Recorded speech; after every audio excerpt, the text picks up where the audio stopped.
নমস্কার, doctor Kaustav Debnath, consultant orthopaedic surgeon. বিভিন্ন patient যারা কোমরের ব্যথায় ভুগছেন তারা একটা প্রশ্ন প্রায়ই করেন যে ডক্টর, কোমরে বেল্ট পরলে কি আমার কোনো সুবিধা হবে, বা কোমরের বেল্ট যদি পরতে হয় কিভাবে পরা উচিত, কতক্ষণ পরা উচিত, এর উপকারিতা কি অপকারিতা কি, এই ধরনের বিভিন্ন প্রশ্ন আসে যার উত্তরগুলো আমি এই ভিডিওতে দেওয়ার চেষ্টা করব। প্রথমত, কোমরের বেল্ট, যেটাকে আমরা সংক্ষেপে এলএস ব্রেস বা এলএস বেল্ট বা লাম্বোস্যাক্রাল ব্রেস বা লাম্বোস্যাক্রাল কর্সেট বিভিন্ন নামে বলি এটাকে, এর মেন উদ্দেশ্যটা কি, এটা কিভাবে আমাদেরকে সাহায্য করে। এটা মেন তৈরি হয়েছিল এই কারণে, আমাদের যে স্পাইন, লাম্বার স্পাইন আছে কোমরের নিচের অংশটা, সেটাকে স্ট্রেট রাখে বা স্ট্রেট রাখতে সাহায্য করে দু ধরনের মাসেলের ব্যালেন্সে। একটা হচ্ছে স্পাইনের পেছনের মাংসপেশি, আরেকটা হচ্ছে আমাদের পেটের মাসেল। এই দুটো মাসেল যদি ঠিকঠাক কাজ করে তাহলে আমাদের স্পাইনটা সোজা থাকে।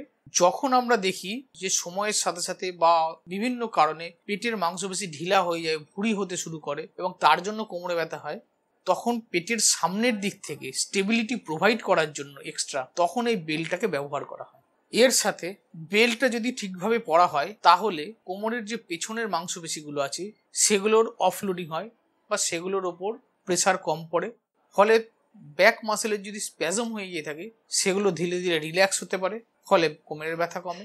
এছাড়া সঠিকভাবে যদি কেউ বেল্টটা পরে, সামনে ঝুঁকতে বেল্টটা বাধার সৃষ্টি করবে, ফলে কোনো কারণে ভুলবশত কেউ সামনের দিকে ঝুঁকতে গেলেও তিনি পারবেন না, বা হঠাৎ করে কোনো সাডেন মুভমেন্ট তিনি করতে পারবেন না।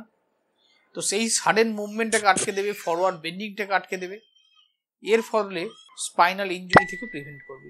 মোটামুটি কোমরের বেল্ট এইভাবে আমাদেরকে ব্যথা কমায়। এখন কারা কারা এই কোমরের বেল্ট পরতে পারেন বা পরে উপকার পাবেন?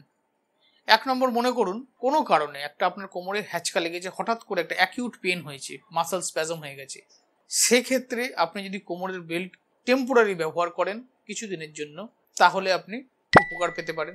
অথবা যাদের ক্রনিক পেন আছে, ক্রনিক ব্যাক পেন, তারা দিনের মধ্যে কিছুক্ষণ সময়, মেনলি যখন আপনারা অ্যাক্টিভিটির মধ্যে আছেন তখন পরে উপকার পেতে পারেন। যাদের একটু বড় থলথলে পেট আছে, চেষ্টা করছেন কিন্তু কমাতে পারছেন না এবং তার জন্য ব্যথা হচ্ছে, তারা পেটটাকে টাইট করার জন্য বেল্টটাকে ব্যবহার করতে পারেন। এখন অনেকে জিজ্ঞেস করেন যে বেল্ট সঠিকভাবে ব্যবহার করার উপায় কি, কিভাবে পরতে হবে। প্রথম কথা হচ্ছে, বেল্ট পরার উদ্দেশ্য হচ্ছে পেটটাকে সামনে থেকে স্টেবিলিটি প্রোভাইড করা। তাই বেল্টটা পরার সময় আপনাকে প্রথমে পেটটাকে ভেতরের দিকে একটু ঢুকিয়ে নিতে হবে। তারপরে বেল্টের একটা, যে কোনো এলএস বেল্টের মধ্যে একটা আপ ডাউন লেখা থাকে, আপ অংশটাকে উপরের দিকে করে, ডাউনটাকে নিচের দিকে করে পিঠের পিছন দিক দিয়ে আনতে হবে। পেটটা ভেতরে ঢোকানো থাকা অবস্থায় ওর যে স্ট্র্যাপ আছে, স্ট্র্যাপগুলো একটার উপর একটা লাগাতে হবে। পজিশনটা ঠিক রাখতে হবে, যেমন খুব উপরে পড়ে নিলেও, বুকের কাছে পড়ে নিলে কোনো কাজ হবে না, তেমনি খুব নিচের দিকে পড়ে নিলেও কাজ হবে না। এবং ওর কার্ভেচারটা এমনই থাকে যে ঠিক আপনার কোমরের কার্ভেচারের সাথে এটা ম্যাচ করে যাবে। ঠিক সেইভাবে যদি আপনি পড়েন তাহলে এই অ্যাবডোমিনাল ওয়ালের উপর দিয়েই বেল্টটা যাবে এবং এটা সঠিকভাবে আপনাকে হেল্প করবে। বেল্টটা যখন আপনি পরলেন, পরার পরে একটা গভীর নিঃশ্বাস নিয়ে দেখবেন যে আপনার নিঃশ্বাস নিতে কোনো অসুবিধা হচ্ছে কিনা, বা বেল্টের মধ্যে দিয়ে আর পেটের মধ্যে দিয়ে ইজিলি 2 থেকে 3টে আঙুল পাস করতে পারছেন কিনা। খুব লুজ হয়ে গেলে যেমন বেল্টের কোনো উপকারিতা পাবেন না, তেমনি প্রচণ্ড টাইট হয়ে গেলেও অসুবিধার সৃষ্টি করতে পারে। বিশেষত আপনার শ্বাস প্রশ্বাস নিতে অসুবিধা হবে, বেশিক্ষণ আপনি বেল্টটা কন্টিনিউ করতে পারবেন না। তাই সঠিকভাবে, সঠিক জায়গায় এবং ঠিকভাবে টাইট করে বেল্টটা পরতে হবে। এখন কারো মনে প্রশ্ন জাগে যে সর্বক্ষণ বেল্ট পরে থাকা ভালো কি খারাপ? সর্বক্ষণ বেল্ট পরে থাকা মোটেই ভালো নয়। কারণ আপনি যদি কোমরের বেল্ট সবসময় ব্যবহার করেন তাহলে ব্যাক মাসেলগুলোর যে কাজ সেগুলো অনেকটাই বেল্ট করতে থাকবে, ফলে ধীরে ধীরে ব্যাক মাসেলগুলোর অফলোডিং হতে হতে ব্যাক মাসেলগুলো আস্তে আস্তে ডিজিউজ, অ্যাট্রফি বা ওয়েস্টিং হয়ে যাবে, নরম হয়ে যাবে মাংসপেশিগুলো।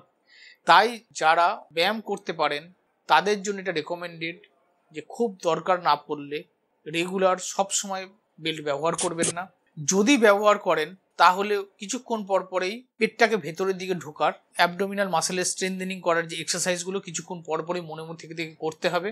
যদি কোনো বয়স্ক মানুষ যার পক্ষে কোর মাসেল স্ট্রেংথেনিং এক্সারসাইজ করা পসিবল নয়, তাদের কোনো উপায় নেই, তারা হয়তো সারাদিন ব্যবহার করছেন, কিন্তু যিনি অ্যাক্টিভ আছেন, ইয়ং আছেন, তাদেরকে আমি রেকমেন্ড করব যে দীর্ঘমেয়াদী হিসেবে আপনারা কোমরের বেল্ট ব্যবহার না করাই আপনাদের ভালো।